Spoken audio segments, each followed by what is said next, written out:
Listeners, I'm excited for you to hear this episode. I'm back again today with John and Anthony, and we are talking about the friendship and having an abundant social life. I'll be curious if you have the same takeaways I had. I know for me, the facilitator and the importance of that in a relationship was a big aha moment. And then I've got some action steps. Leaving this, I got some people to reach out to, and it really made me think about, what investment should I be putting into relationships and reaching out to people in the past that I maybe have been negligent. And I'll be curious, let us know in the comments if you have the same takeaways.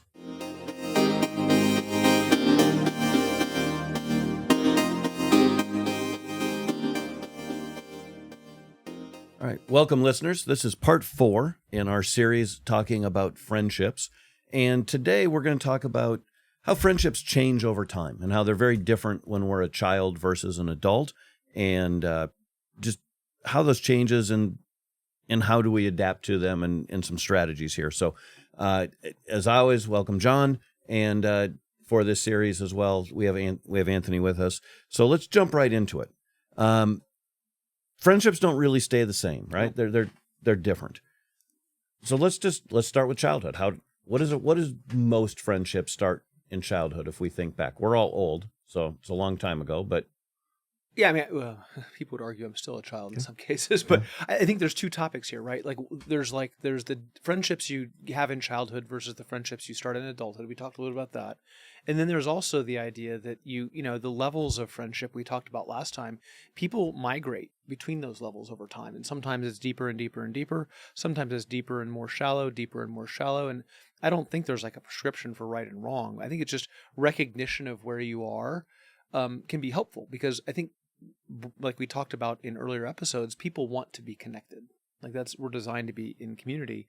And so, in childhood, I think we mentioned last time, you have tons of time together. And that creates a whole lot of these shared experiences. And so it's the being together for long periods of time where some of those bonds are created, where, as you get older in adulthood, you've heard the idiom, birds of a feather flock together. Like it's easier with people with common interests and common values, and then you find friendships in those ways. But it's different. And then you find a third just notable point is that when you get people together and you strip away all of the kind of obvious differences, I think about boot camp in the military, you get people who are friends because they go through a set of common 24-hour day experiences, and they're all wearing the same uniform, and where they may never have talked to each other because of the clothes they wore previous to boot camp, they go through this fire together, and in some cases create lifelong friendships because they're willing to die for the person next to them. Pretty strong bond. Well, back to the kids. Okay, let's start with the kids. Yep. I mean, I just think back to the people that I was friends with as kids, and even in my teens, It was mostly about playing. Yep. Is that true for you guys? Is that true for everybody? Yeah, I think that the way I'm kind of viewing the transition of time, it's what community you are in now, and then the various communities that you participate in throughout your life. There's the community of your neighborhood. There's the community of school. There's the community of college, the community of work, the community of neighborhood. Again, now you're older, you bought a house in a community, you're part of a new town. And so the remaining connected to the previous community becomes more and more complicated, which results in a different relationship. Unless you progress through communities together, right? Right. Yeah. So let's okay. I'm gonna answer your question. So like for me, I wasn't good at this. Like I see some people that I grew up with that are still very close friends with the people they grew up with. But for me, I moved into a community at 5 or 6 years old. I had step siblings who weren't fully accepting of me altogether. I had an unusual situation in the block that I grew up on had 55 or 60 kids, like just an amazing amount of children. But I wasn't kind of fully in at that group because I was entering, later.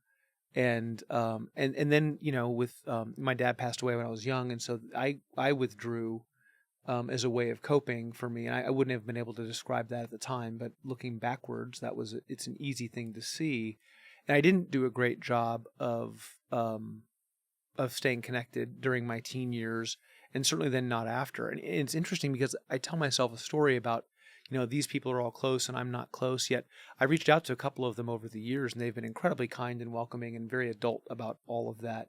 But there's still that inner child in me that has, insecurities. And I have kind of secure attachment now after years of therapy, but I didn't maintain those relationships in the way that some of them had, and have kind of grown through all of their decades together.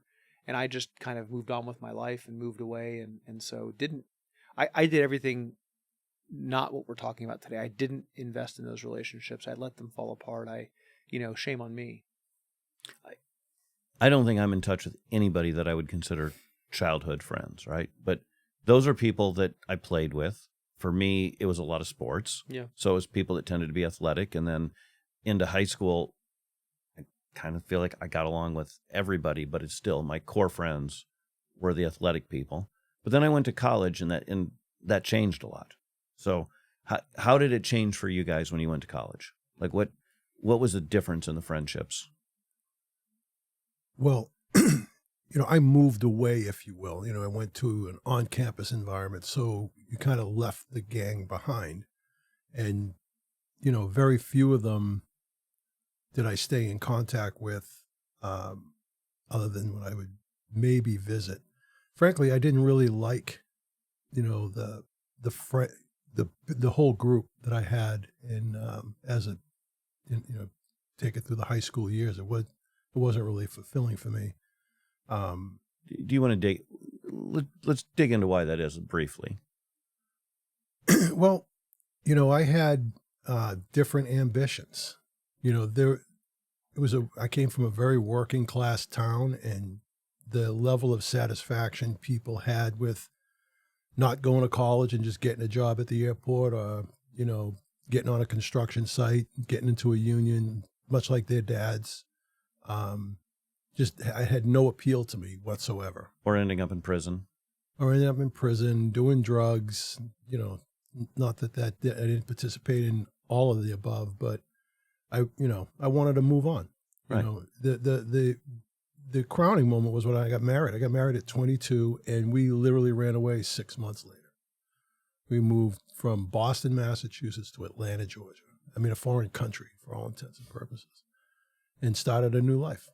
So for you, college was almost like a fresh start, would you say? Yeah. Like it was a chance. It was a chance to kind of pick your environment and surround. We talked in previous episodes about your 5. Yep. It was a chance to kind of get a new 5. Is that fair to say? Fair to say. And, I still have 1 or 2 of those guys are in the 10, if you will. Yeah.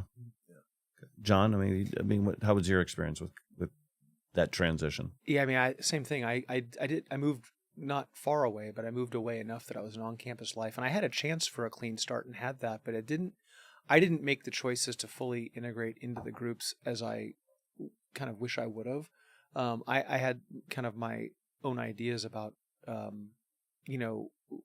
driven by ambition and some other things, but again, I see a whole group of people that came together my freshman year, and a lot of them created lifelong friendships, and I just didn't buy in and commit, and for a whole lot of reasons that are very obvious to me now, that were not at all obvious to me at the time.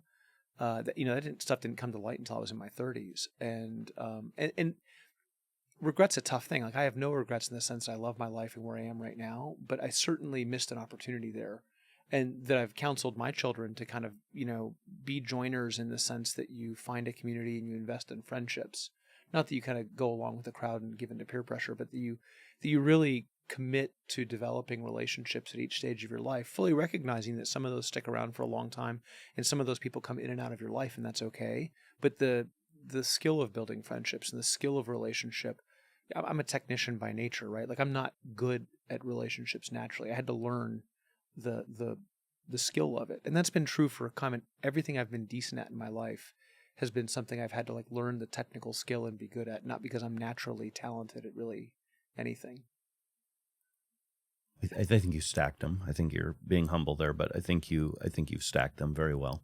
I think similar to you, I missed opportunities in college, right? I went from fun and party all in on working while I was in college and starting that business. So that's the next transition, right? We go. Well, I got secret, like it's like I'm kind of hoping it's like, man, maybe someone will be listening right now and be okay if I reach out. Like there's that little kid still. It's like, and by the way, based on any time I've kind of gone home, called home, whatever, everyone's been amazing. But I think I'm also sober enough to know they saw me for who I was or who I am, and I'm okay. Like I can see myself with those warts too. Yeah, I don't think we can go on with the discussion without just at least touching on the difference, the watershed moment that happened not too many years ago, where the instant communication between humans really creates more opportunity to maintain friendships and relationships over the distance and over time. I mean, do you guys out there know what a landline is? Or a train, carrier pigeon, or a train. Distance really created an obstacle to maintaining those friendships. Anthony's using smoke signals back in college. Not a joke. Literal smoke signals. Not as powerful. Different type of smoke. Yeah. So I think they all got that one, guys. Like that was the one they did get. I think the opportunity is really, and my son's has a very different relationship with his college buddies that I have with mine, and I think technology's really helped those guys out.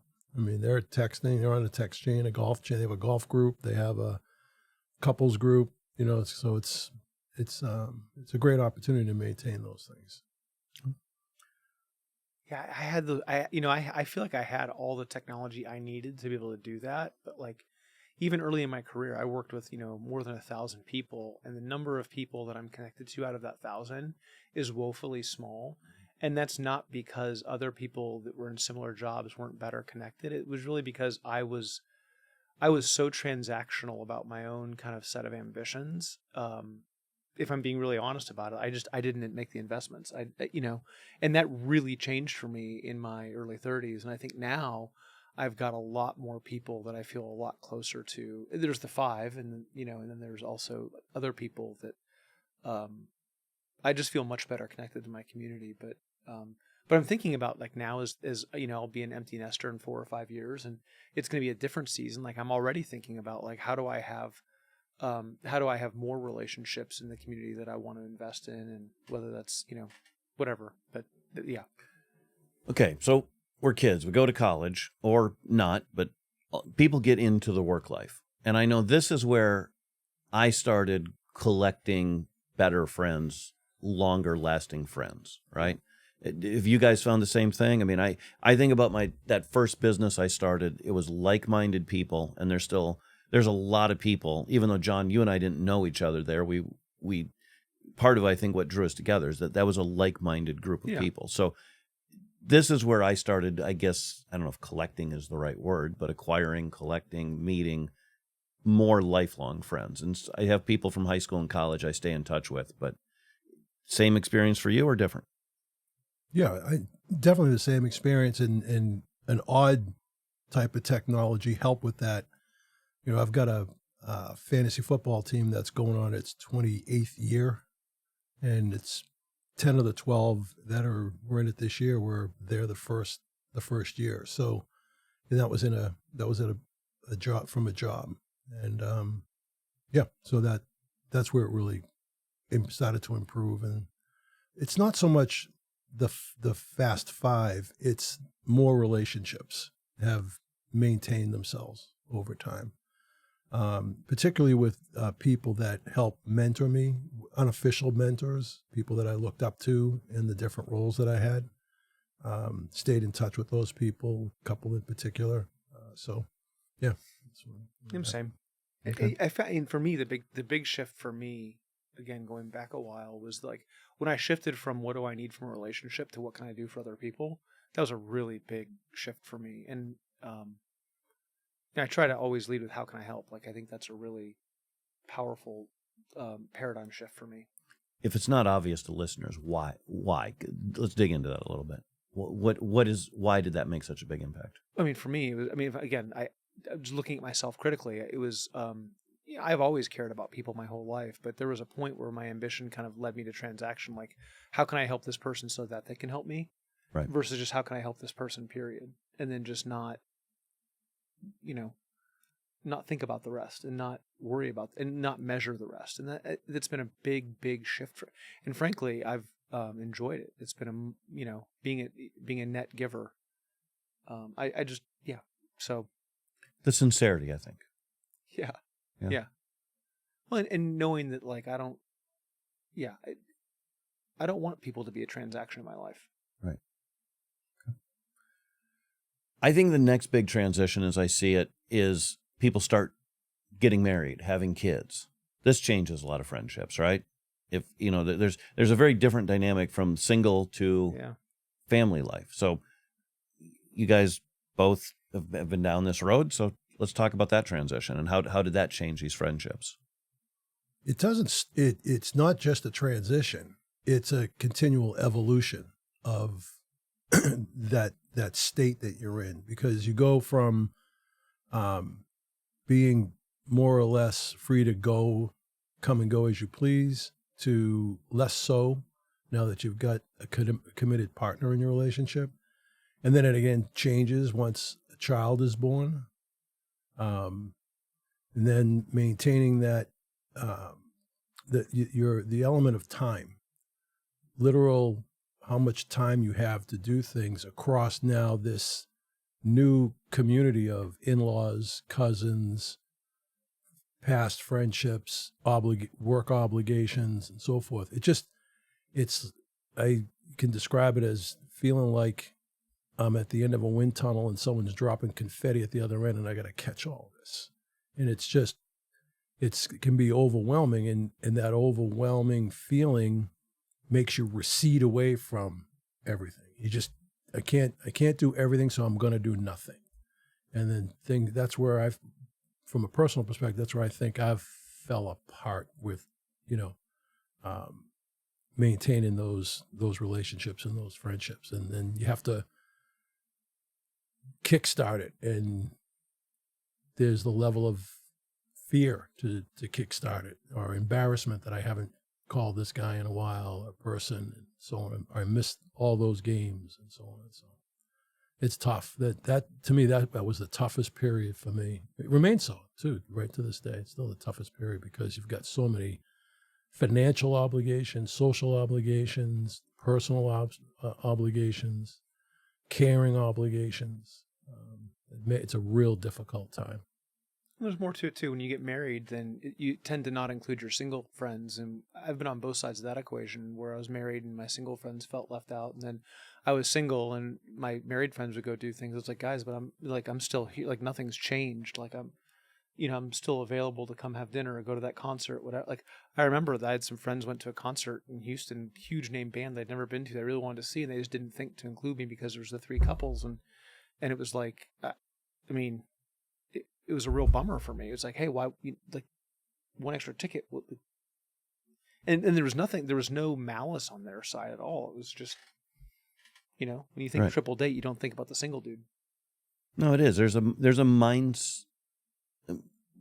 mindset shift somehow that's there with single and married, right? Yeah. So that's definitely a challenge, and the balance. I think later we're gonna go into trying to balance that a little bit. So as you start moving at different points in your life, kind of an out of sight, out of mind a lot of times, right? And it's not just moving though. That's kids in school. It's whatever. And then there's you get the clicks. Like I remember hearing a story of a woman who was a career-minded woman, stopped the career to go home and spend time raising the kids, but the other stay-at-home moms wouldn't kind of accept this woman into their group because they were worried that when the kids went out of school, she'd go back to work and then they'd lose their. And so there was like this whole dynamic. Wow. Like, I mean, and I never would have seen that one coming unless someone had kind of called it out to me, and it wasn't, part of my family. But it was, I mean, so physically moving from one city to another is a thing, but you can still change a school, even the school in the same district, or new kids, or new responsibility. I mean, right? I mean, you've seen the same thing, and I've moved, and I think you have too. Could even new jobs. Yeah, all those, right? So why is that so challenging? You have new things pulling at you, like Anthony said. You have all these new things that are yanking on your time and your energy and your resources, and unless there's someone who's kind of like a community instigator, right, to kind of keep those things going. And I think that different people can play that role at different times, and anybody can do it. But I think it takes energy, it takes focus, it takes thought. Unless you're constantly being put into the same room, figuratively. Well, when you're taken out of your comfort zone and you have to start over, that's extremely stressful. And you are, in fact, starting over. Yeah. And then what obstacles do you hit as you try to start over? Let's say you move into a new neighborhood, and for some reason, there's a couple in the neighborhood that, not really, I'm not really in tune with them for whatever the reason. You'd be, pick your lane on that one. And so you block them out, but they're in that community. And so you end up in some form of isolation, or, your interests are changing. And it's just comfort zone is a cool place to be. And change, people say, well, I love change. No, you don't. No, you don't. Change is very, Randy very, does. Randy loves change. Yeah, no doubt. As we say, I'm weird. Ricocheting off guardrails. But nonetheless, I think that's the thing, in whatever the environment is, when you're forced into a new job. And then the concentration level, is, for the breadwinners of the house, when you change a job, you got a lot of work to do. That's right. So your head's down, and you're making sure that you're going to be successful.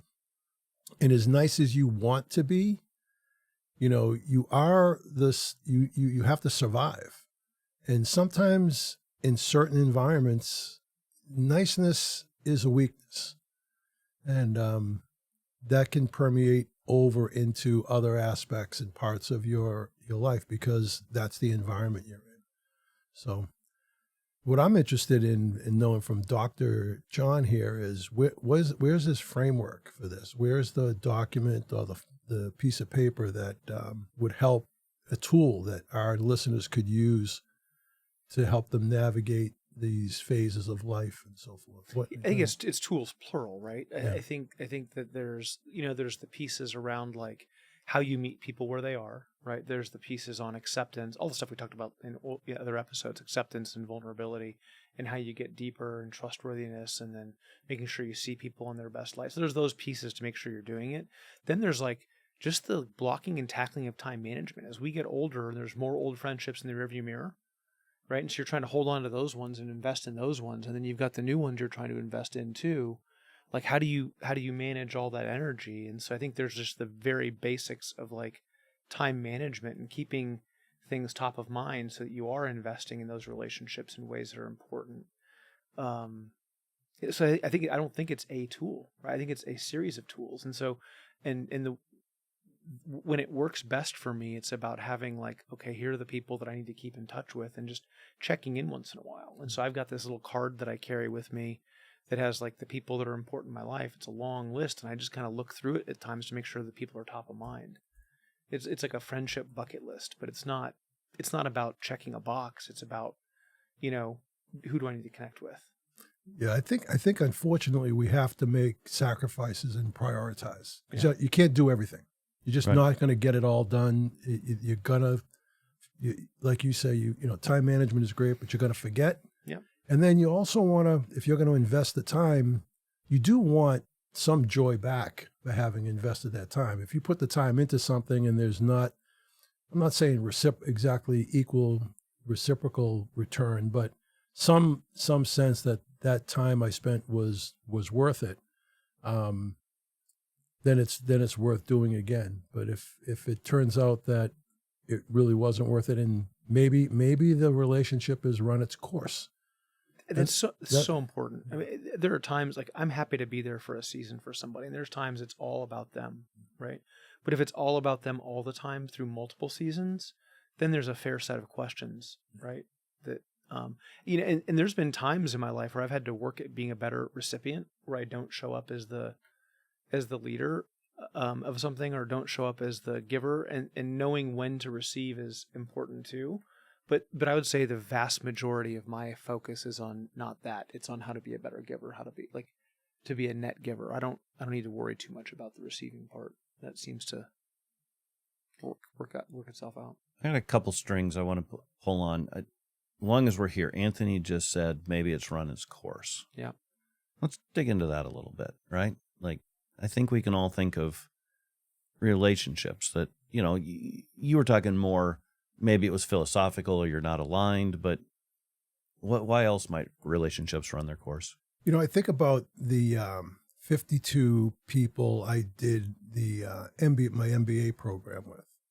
When we exited that after 2.5 years, there were probably, I'm going to use the number 12, where for the next 6 or 7 years, we had a reunion. We went to different places in the country. We maintained a lot of connections. Couple people linked up on business opportunities. There was a text chain. It was really, it was cool. It was a very tight knit group. We went to China together. A bunch of things we did. I haven't seen a text 10 years. And this was 2002 to 2010. We maintained that stuff. I don't know if the financial crisis had something to do with it. I have no idea what else, but all of a sudden it stopped. And so maybe it was just a natural selection by the whole group, because I know none of the group is talking to each other. There might be one or two here and there from time to time, but it's a very odd thing that just came and went. And I don't have a real good reason why. But it naturally ran its course for whatever the reason. I think I'm supposing here. I don't know the answer definitively, but I think it's like a Venn diagram, right? If both people don't have the time to invest, it's not about it being a bad relationship. It's just other things are higher priority. And like for me right now, I've got 2 adult kids out of the house, 1 in the house, and so I'm very focused on a number of things there, right? Like getting all the time I can with the last one in the house, and then making sure that all 3 of them, who are all 3 in different cities, try to stay connected to us and to each other. And so I'm really there's energy that goes into that. And so that is a part of the season that I'm in right now. And so that means naturally that there's, less energy to invest in lots of other places. And even this week I was thinking about all the networks that I have access to right now that I'm not investing in. And I need to evaluate that. Are there some personal and professional networks that I could or should be investing in? But I think that once every 6 months or so, I really try to think through that and really put some time and some headspace into that. And yeah. So, John, you said earlier, I don't remember the verbiage, but you talked about there was a facilitator, an instigator, an organizer. Yeah. And I'm thinking what Anthony said with that group, my guess, Anthony, is that one of those 12 people was that organizer, that facilitator. It could be as simple as did something happen? Did they get busy? Did they lose it? I mean, it really might be as simple as that one person wasn't leading it forward. Well, and I've been an instigator in a lot of groups, and sometimes if it's if the flywheel doesn't catch, it's just whew, it's that's, and it's not a conscious decision to stop doing it. But I think that's a really important. I've never thought about this, right? Because as we're doing this, I'm running through my mind, and I'm thinking of people that I really liked, and we had a good relationship, and we've just separated. And again, sometimes I moved, and sometimes, I'm thinking of people in different phases of my life that I probably should be closer with. Well, I met somebody who I really liked in a setting that was not professional, it was personal. We spent some time together for a long weekend with our families. And then we need to do this more. And we tried to get lunch, but every time we tried to get a dinner or a thing, it was always wait, no, wait, no, wait, no. And after 5 of those, I'm like, okay, whether it's an intended message or not, I accept. Right.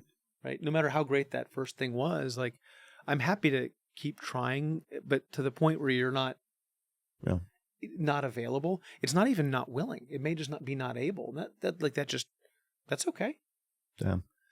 I'm just thinking in my case, there wasn't an instigator, and I think a lot of the things that have stayed together is because the other person has been better at being the instigator than me. And some of these that just, I've never had a strategy. I've never thought about it. I guess I haven't invested. You're allowed to be the instigator, by the way. Like, anybody can do it. It doesn't take like a certain type of anything. Like, literally anybody can be an instigator. I think about the group the 3 of us are in, like, I'm the instigator for that. But there's a whole lot of things that happen outside of our things that I'm structuring for the group in a very facilitated way that you guys have instigated. And frankly, I'm not even included in, not because you haven't tried to include me, but no, I think we don't want you. Well, fine with that too. But that's really healthy, right? Yeah. That it's a really healthy thing to not try to control all of it. Yeah. And so I very deliberately don't control that. See, I'm in control there. Sorry. I think what's crystallizing for me in this discussion, I hope the listeners are getting the same feeling, is that this is a job in a sense, to maintain, if it's important to you, maintaining relationships and cultivating those friendships is a job. It takes time, and I'm in a later season than you guys and a lot of the listeners, but I kind of liken it to a road trip where you drove for 15, 20 minutes and you don't really remember anything. You're just at this new destination. And a lot of that, I have a lot of that sense about, the relationships in the past. Suddenly you become conscious and you say, wow, I haven't engaged in that group in, some period of time, or I haven't talked to that person in some period of time. So it's a job. And unfortunately, you have priorities in your life that in some cases with kids is you have responsibilities to someone's life and liberty. So you put that first, and a lot of times that can just eat up all your time. And you've got no energy, no time, no conviction to do anything else but take care of that. So most people find they have space if they want to make space for something. Like, that's the thing that, like, for me, I just have to be honest about the fact that I've got space for the things that I want to make space for. And one of my favorite and most painful moments was when I talked to one of my mentors and I wanted to talk about my priorities and my goals. And he said, I don't need you to tell me any of those things. Show me your checkbook and your calendar. Just bring your bank statement and your calendar. That's where we're going to start the conversation. Those are your priorities. And it took me a while to go back to him because I knew exactly what he was going to see, and I did not like the answer. And so I think if you're saying friendships are important to you, then the question is, how are you spending your time and how are you spending your money? And that doesn't mean you spend your money on your friends, but, like, are you spending your money on a social event or doing things with, but that's, your priorities are how you spend your resources. Right. It's a good way to go to break. Let's go to break. When we come back, we're going to talk more about how you spend your time and how you balance these friendships with everything, with all the 5 F's in life. Welcome back to Tales of Abundance. We're talking about friendship and over the decades and how they change from childhood through adult. Let's talk about the balance. John, before the break, you mentioned show me your checkbook, show me your calendar, and I know it's important to you, right? And wow, the takeaway for me is really, again, I've just not had a strategy. I haven't really invested in the friends. And so I know, as you have a family, you spend less time on friends. And Anthony said it earlier, you can't do everything. Yeah. So how do you balance it? How do you spend your time? It's not going to look the same for all of us, but what does that look like? And how do you figure out what is right? I think that's a hard question. Really hard. Well, and I've met some people that are so happy inside their, like, marriage as an example, that they will, without being pulled out of that little cocoon, they would literally just spend all of their time together. And, I'm talking about a mentor of mine who's, late 70s. And so it's really deliberate for him to move out of that because he's so comfortable at home. And candidly, with my wife, I mean, I could spend all day, every day with her, and we'd be, peas in a pod. We love hanging out with each other. And so we talk about, like, who are the friends we want to have, not by name, but like, how do we continue to make sure that we get outside of our cocoon to nurture those relationships, because it's important to both of us, and it's good for our marriage, and it's good for our community. And, so I don't know, Anthony, I can dive deeper into this, but I know you've got some thoughts here too. It just, again, I always think about the season you're in, that drives where your priorities are. So being older, having grandkids and so forth, I'll work to maintain the contact with the top 5, if you will, and try to have a personal social life to some extent. But the priorities are now have shifted dramatically to family. Just a focus on family and the little kids coming up and where my kids are in their careers and so on and so forth. There's just. But you've talked about our group, though. You've talked about how important that's been for you and how important it maintains. Right. That's what I'm saying. That's the personal social stuff, and that's enough for me. A couple, 3 or 4 rounds of golf a month, a couple of lunches in the group. That's just that in itself is. That's a lot. It is a lot. If you add up the hours of that, you're talking about 25, 30, 40 hours a month. That's a big investment. Yeah. So it doesn't leave a lot of time to, call a high school buddy and shoot the breeze with them. You know what I mean? So you've got 12 or 15 people that you're. Right. Again, I'm going to sound like a broken record. Thanks for technology. Yeah. Because you can just fire off a text and text Jimmy and find out if he finished the house, those types of things. And that's enough. And I think we maybe glossed over that a little bit. You don't have to go spend a weekend with somebody to show them that you care and to connect. It's a common misconception for men, though, that I think there's a stereotype that is probably well deserved, that men like the large, grandiose display of thing, where relationships are built day by day, moment by moment. It doesn't require a minute a day. It requires a minute occasionally, depending on where the relationship is in its growth, right? Newer relationships might need more care and feeding. But as relationships kind of get through the years, they may require less care and feeding and just that moment of connection. And, one of my friends, Chris, has 100 amazing traits, but one of those traits is that he just makes you feel awesome. Like when Chris opens his mouth, whoever he's around is going to feel awesome. And so I may not get to see Chris because he doesn't live in the same town right now as often as I want. He used to live 100 feet away, and that was amazing. And I truly miss that. But man, when Chris opens his mouth, even if I'm not the person he's talking about, I feel great too. And so it doesn't take a lot. We need more Chris's. Oh yeah, for sure. Let me tell you a story about the use of technology and how it was really impactful in terms of a relationship I had with someone who I had a lot of respect for. One of my first jobs, going all the way back into the 90s, I had a really good relationship with a peer, and hadn't spoken to him in a long time. We'd cross paths every 5 or 6 years or whatever. So Hurricane Harvey hit. And the last time I spoke to him, he was living in Texas. And so as things settled down, I sent him a text and said, hey, just checking in, making sure you and the family are okay. Well, about an hour later, the phone rings and it's him. He goes, that was the nicest freaking thing anyone has done. I can't believe it came from you, kind of joking, right?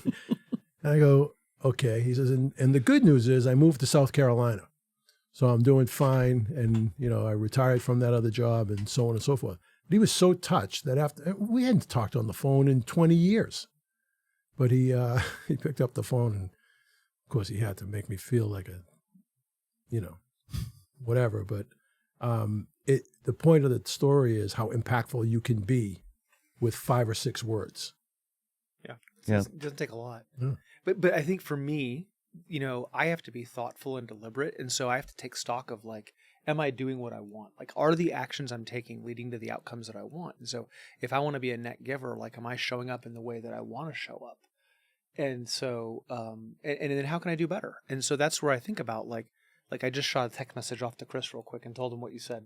Like just right now, I just took a couple seconds while we're talking to shoot him a note and say, hey man, was just talking about how awesome you make me feel on a podcast. And the guy said, we need more Chris in the world. And truer words couldn't be spoken because I wanted to give that back to him immediately.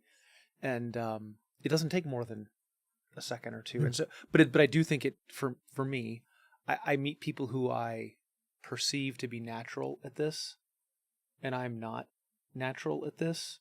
And so I want to work at it. And it work, I don't like that word because it makes it seem like more than it should or need to be. But I want relationships. I really value it. And so I don't know. Boy, there's a lesson here for this episode. Has really got me thinking about a lot of things. I'm thinking back to the love languages. When we talk about the 5 love languages, we think in our romantic thing a lot. Yeah, Gary Chapman is the guy with the love languages, and he did talk about it in romantic, but then he moved it out into other parts of the world too later on. But yeah, and friends. Yeah. So yeah. I am, for me, a lot of it is about time spent. Yeah. Right. And quality time. Yeah. But hearing you guys talk, it also makes it clear I'm not good about this, just little quick things. And I think it's because that's not that I dislike that. It's right? not your love language. But that's not what moves me, but that's not what's important. I need to think more about what does that other person need. We typically give in our love language, which can like be an oversight, right? And so giving to people in their love language is a big part of what his books are about, is how do you give to people in their love language? And so we'll put a link to Gary Chapman's 5 love languages stuff in the show notes, but it's a cool series of books. So I think that's fantastic. Were you saying physical touch? I saw you touch crap. Yeah. Oh. Do you know your love language? We've been through this before. I don't buy any of it. Your love language is Boston. It's in the moment. I'm much more reactive to what I'm presented with, as opposed to trying to be try to take advantage of what I think someone's love language is. But because having been in a committed relationship for 50 plus years, I can tell you that the love language has changed. Yeah. On a ride home. So that's because you deserved it. Probably so. I just don't. There's more to that ride home. We need to talk to Jan about. Not to dismiss it. It's just not me. I don't think that way. I'm a much more reactive person, and in the moment person, But you might be one of the people, like I mentioned, that's just naturally better at connecting with someone where they are and don't need the mental model. That may be it. Who knows? Unconsciously competent. You're just better at this, damn it. I mean, 50 years in a committed relationship, you're doing something right. Yeah. Or Jan is. Totally. Yeah. I totally agree with that. I mean, it's, we're talking about maintaining a friendship and maintaining a relationship and having the fast 5. Well, she's one of those, right? Of course. And so we both had to work at keeping it alive and keeping it going through all the seasons and all the different trials, tribulations, successes. Well, is there a story? And I don't want to, marriage is a pretty sacred thing, so I don't want to dive deep. We want to make sure that Jan wants to listen to this episode without killing you, so you can come back. But can you give us a story that she would approve of about where it's taken some work for the friendship piece of it? I don't know the answer myself, so that's why I'm putting it on you. I'll broaden it out a little bit. I've had a long career in multiple businesses in multiple cities. Yep. And the transitions from one to the other put a tremendous strain on her. I wish I was a professional athlete who just signed a free agent contract for $800 million and had to move to a city. I liken those moves to something like that, where that athlete is feeling great. You know, he's moved now to New York City. He's got $800 million. Oh, wait a minute. He has 2 kids in elementary school, 1 in middle school, a wife that had a career in that other city. Her mother, who's not feeling well, is living in that city, but now she's moving to New York. You leave a lot of flotsam in the wake when you're transitioning like that. And I did that several times, and some of the timing was really not good, and that put a lot of strain on her. And by the grace of whoever, the grace of Jan, and the powers that be, she soldiered through it and kept the family together. A part of that's commitment too, right? I think there's one level of commitment for a marriage. I do think that there's a place where you can be committed to friendships, maybe not at that marriage level, but there's a commitment to work through things. We talked about this a little bit last time, where Anthony and I had a little bit of sideways, but we were committed to that process because we'd been through it for 2 or 3 businesses before that, and we believed the best in each other. Like we were able to give people the benefit, or give each other the benefit of the doubt. And I think once you've had enough kind of time on the water with somebody, you can get to a commitment level where you're not just going to let some rough water shake it up. And then there are some relationships where I've been in early on, there was lots of rough water, lots of drama. And it's like, yeah, the commitment's not there, and that's okay. And then it's just, accepting that too. So, I mean, yeah. Yeah. And what Anthony said, I mean, again, I'm going to go back to the instigator or facilitator. In this case, it sounds like Jan has been the person really holding that together. And I think about in my life, my mom, before she passed, is what kept me connected to that side of the family. Yeah. Like I get along great with all those people, and I hardly ever talk. Since my mom passed, that facilitator's gone, and I haven't done the work to reach out. Yeah. They haven't done it. I haven't done it.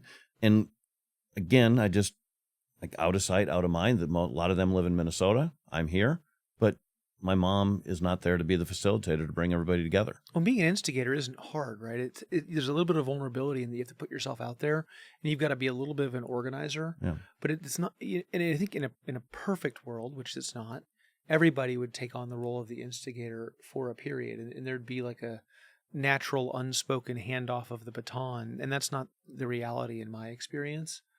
But I think over time it gets easier, and there's less instigation required, and there's more commitment, and there's just more grace for times, like periods in between.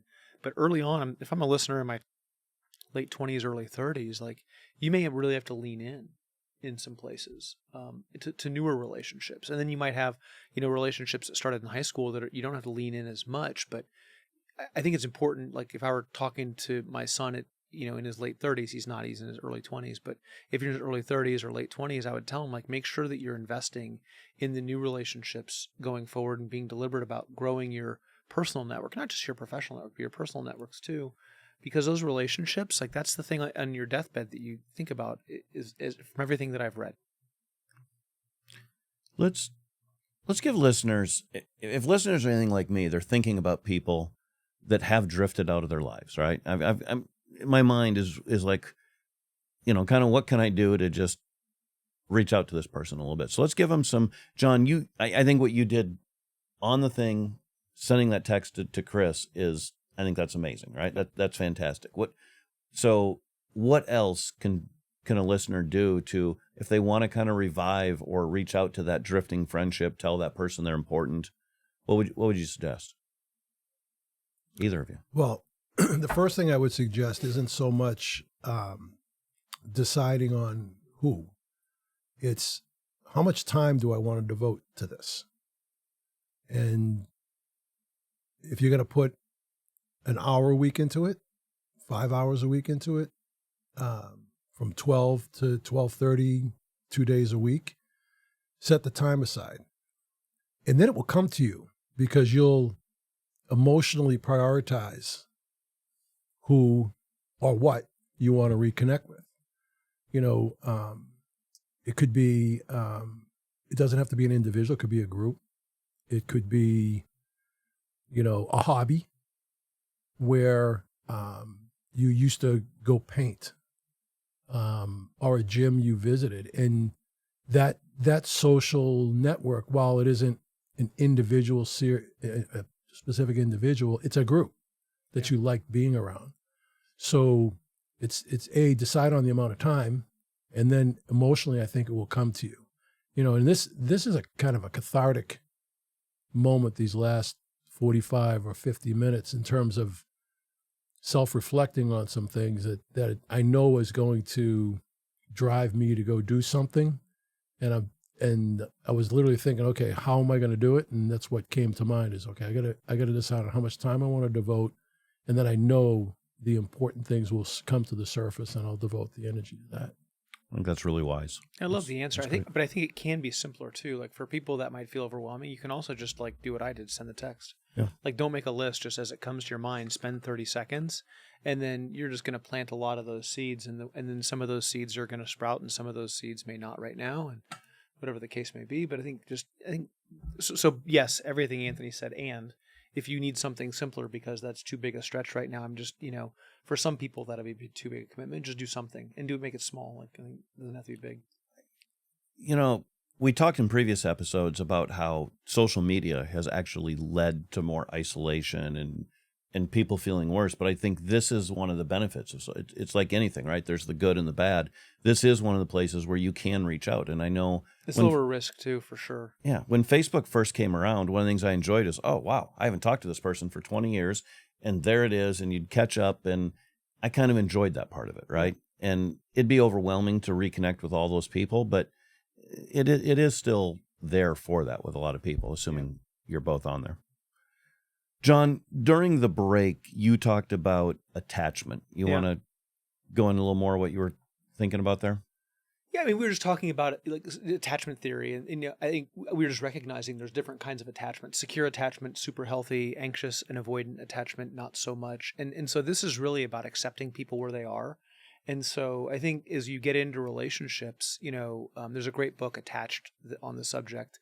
And it's about romantic relationships and some of the ways you grew up and all that good stuff. But I think that my encouragement to people is try to accept people right where they are. And maybe this is me projecting because sometimes I used to, want people to be someone different than they were. But my best friendships are the people that accept me in all of my, weaknesses, and they can joke with me about them and vice versa. And we can, and I just feel really accepted for where I am. And I know they see me for where I am. And I know that despite all of the things that are flaws, they still want to hang out with me. They still want to connect. And it's the same on both ways. And there's no judgment about that. And so I think that, so if, so it was, we talked about attachment, but it was about acceptance. It was the underlying, like, can you accept someone right where they are to develop that relationship? And that leads to a lot of grace. That's a great, one of the four fundamental things we talked about as skill sets to develop last time. I think that's a great lead into our next episode. Part 5 is going to be just, meeting people where they are, is accepting them and dealing with some. Part 5 is going to be dealing with some of the tougher stuff and navigating the conflict and going into that. But wow, this is probably one of the more eye-opening episodes for me. The concept of the facilitator or somebody to take charge, how important that is something I hadn't really, seems obvious, but hadn't really thought about it. Or instigator. And also just, again, me thinking about who should I reach out to and, what time, like Anthony's talking about, what time should I invest in this? And that, some of these relationships that probably haven't maintained as much really does come back to me not investing the time and effort. And in fairness, the other person didn't either, but, again, we're busy with life. So, and sometimes there's all this like kind of false fear about like, oh my gosh, whatever. And you reach out and both people, oh, wow, I wanted to do it. So. Yeah, there's a lot of fruit at the end of that road. Next time, crisis and conflict, we'll get into the kind of how do you navigate the hard stuff. Yeah. So listeners, as always, thank you for listening. Download, subscribe, tell your friends, tell your family, tell everybody, give us feedback. It's a gift. And check us out. There's tools, free tools on the website at talesofabundance.com. Thank you for listening and have a fantastic day.